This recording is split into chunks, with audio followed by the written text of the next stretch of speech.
this next gentleman that I'm about to introduce, I got to go over to the Philippines. I got to go over to Manila. And I only knew a little bit about him when I got over there.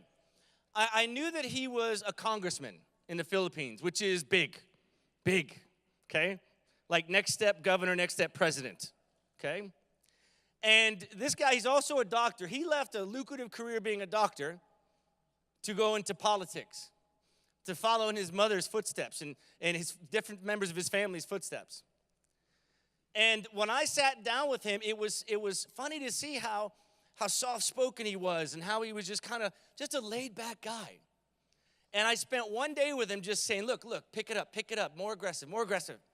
And what's funny is at the end of day one, he had to leave at 6 from the 3-day speaker training we were doing because he had to go to the house where Congress was meeting, and it was live on television over there, and he was presenting a bill to Congress at the end of our training. And you know, Congress doesn't move fast over there either. He got them to pass a bill on the spot. On the spot. You want to talk about power? You want to talk about somebody who's seen it all? How about this? I was asking him, I said, look, it never occurred to me, but do you have security here at the hotel with us? He said, yes, I do. And I went like this. And I'm looking for like someone standing behind a tree or in the shadows, right? And he said, don't worry, they're downstairs. Nobody would even get in. I said, have you ever had any hairy situations? He said, yes, there's been 3 assassination attempts on my life. That's pretty cool. Not cool I don't want people trying to kill him. I like him, he's a good dude. But that just tells you, again, the level of people that become a part of our coaching family that are here for you today. Do me a favor, like I said, on your feet, nice and loud, Mr. Scott Lanete!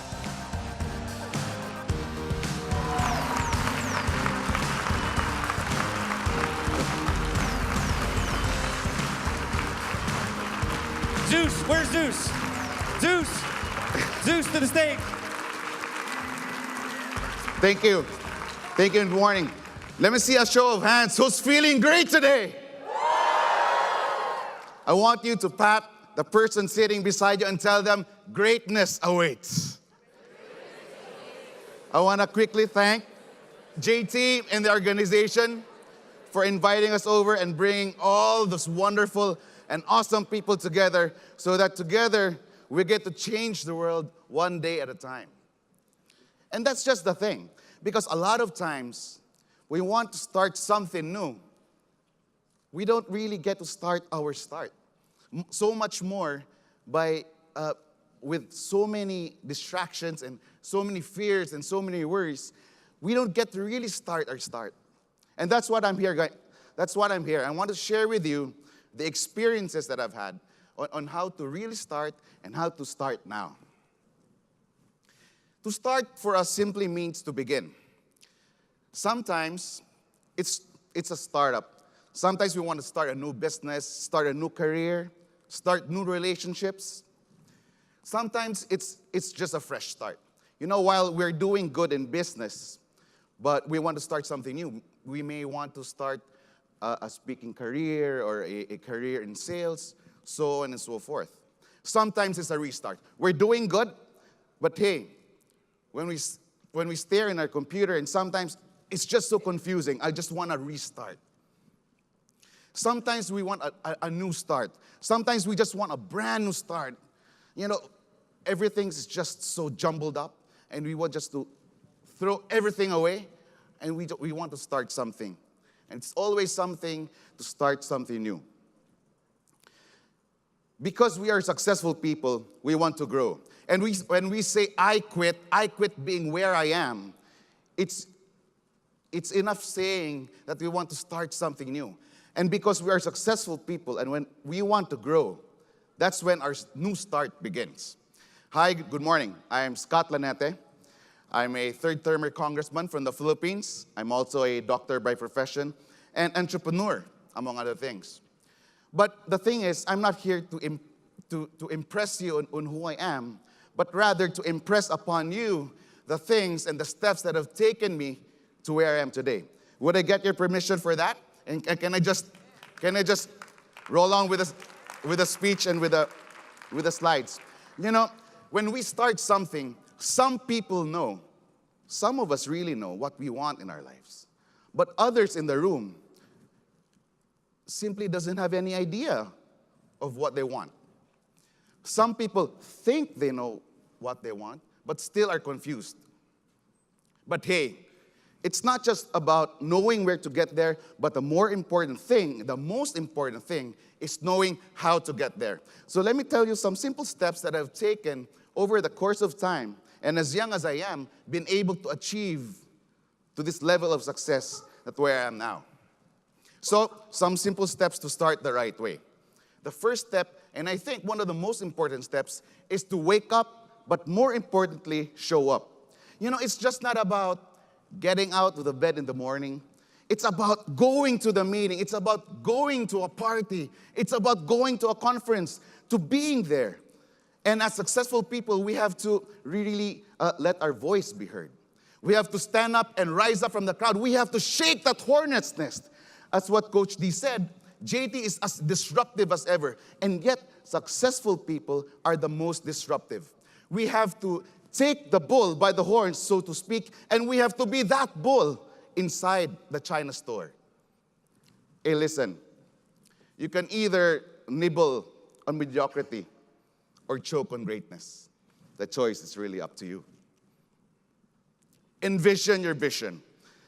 You know, it's just not about knowing how we got here and knowing where we want to go.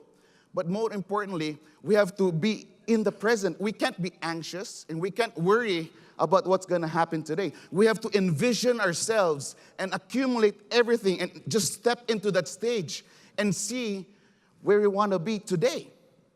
We want to see ourselves where we want to go right here and right now. You see, Shorty mentioned a while ago about how the past defines you. But rather, I would like to contradict him and say, you know, in Congress, we always try to contradict each other. So that's why I want to contradict him and say, you know, your past doesn't define you. It's how you respond to the past. It's how you respond to your failures, how you respond to your experiences that define you. Dreaming versus envisioning. When we dreaming is all about making a fantasy out of our realities. Envisioning is when we make a reality out of our fantasies. And that is when we ask ourselves, if you knew you could not fail, what would you dare to do? What would you dare to be? And that should be the question we ask ourselves each day, day in and day out. No retreat, no surrender. It's just this. It's self-explanatory. No giving up, never giving up. You know, I've had my share of failures. I've had my share of fears. I've had my share of excuses.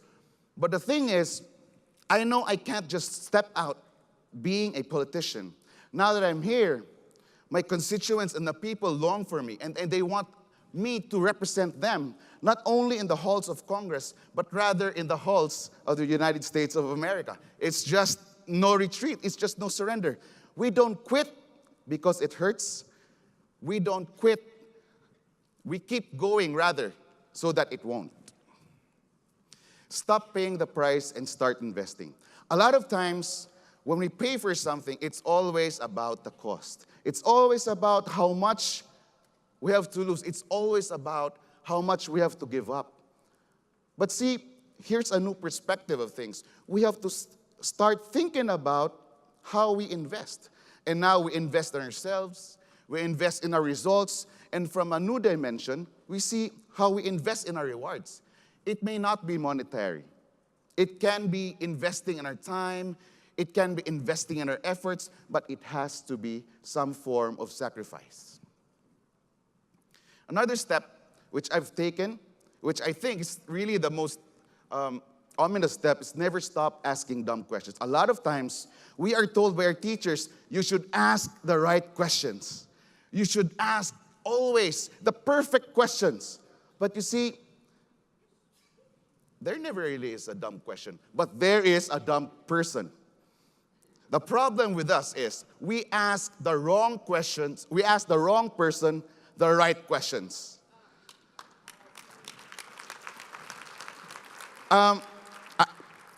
Not to mock anybody, but being here for the entire conference, we've been all witnesses to the stupidest, dumbest question asked yesterday. And who was that? I have this friend, and his name is JT. And he had the goal to ask Calvin Klein, how do you like my tie? Sorry, JT. But it's just proving a point. Successful people ask the dumbest questions. See, we can all brand him asking the dumbest question in the conference. But because he had the courage and he dared to ask the rightest person, the most right person to ask for is somebody who had already built a brand. And that's how we grow. And that's how we become successful as individuals. Never stop asking the dumb questions.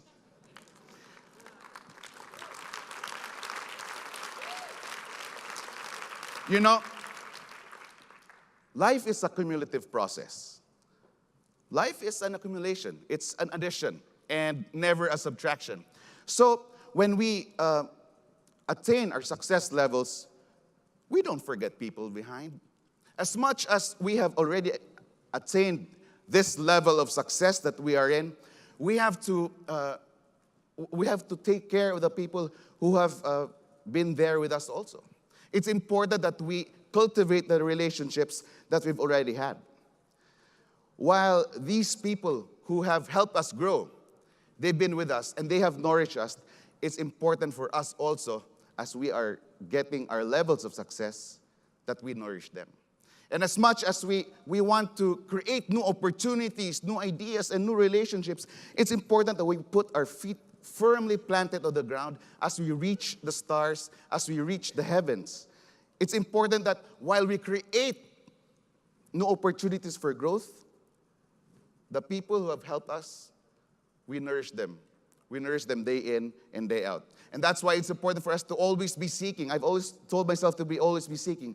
Always yearning for growth, but like a tree, we have to be firmly planted on the ground. Find the steps and trust the process. Have you ever heard somebody say, I was born ready? And have you ever told that to yourself? But the thing is, that's full of crap. Because in reality, no one is ever ready. No one is ever ready. We have been taught in our schools how we have to be ready and all the theories. But once life comes, the real test is not inside the classroom, but it's outside. But what's important is for us to be prepared. And it has quite a difference between being ready and being prepared. But we have to find the steps. There's always the step 1, step 2, step 3. And we have to grow in that. And we have to be ready and be willing, and we have to be prepared. But while we're at it, it's important for us to enjoy the ride. Progress through fear. You know, it's okay to be scared. It's okay to be scared. I am. We all are. Just don't let that fear paralyze you into inaction. And it's important for us to realize when we have a different perspective altogether that this fear can fuel us to our success. We turn our fear and we turn our being scared into the motivations and the inspiration and the fuel to our success. You know, there's a huge difference between failing and being a failure. Being a failure, you get stuck. But successful people fail all the times. In fact, most of the most successful people in the world fail the most, because they take more courage, they dare to fail. And when we fall, we don't say, I'm a failure. We say, I'm a winner who will rise up stronger, better, wiser. And we say, and because we dare to win, the moments of our defeat becomes part of our victory. Dare to fail, ladies and gentlemen. Embrace the challenge. See, take a look at this scenario. Imagine your enemies there in front of you. Face front, your arch nemesis, your arch rival, squaring up, ready to punch you in the face, snarling with his teeth, ready to succumb to you. But at that instant moment, when he wants to punch you, you grab him, you embrace your enemy, and to put icing on the cake, you kiss him smack on the lips. Imagine what that will do. That will catch him off guard, and that will put his fences down. But that's the thing, and that's the thing about challenges.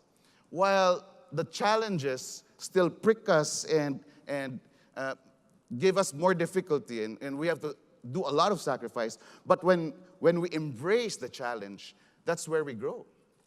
That's how we will be able to appreciate adversity. And that is the only for us to get better.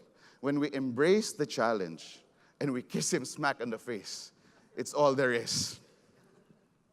Come on, celebrate the victories. How many of you have partied in Orlando? We're all here in Orlando, and I'm sure you're gonna party. Because what's important is that we pat ourselves in the back and say, hey, you've won a battle. And it's important for us to realize and to acknowledge ourselves that we have won.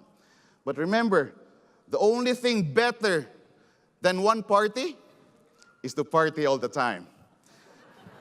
So here, ladies and gentlemen, I've presented to you, I've impressed upon you the steps which I've taken, but it's important for us to realize that it's not just about starting, but it's about how we respond to the experiences, how we respond to our fails, how we respond to being a good leader. You know, really, each day is full of limitless possibilities. We rise amidst mediocrity. We win against all the odds, and we love beyond reason. Remember, our best days are ahead. Thank you and good morning.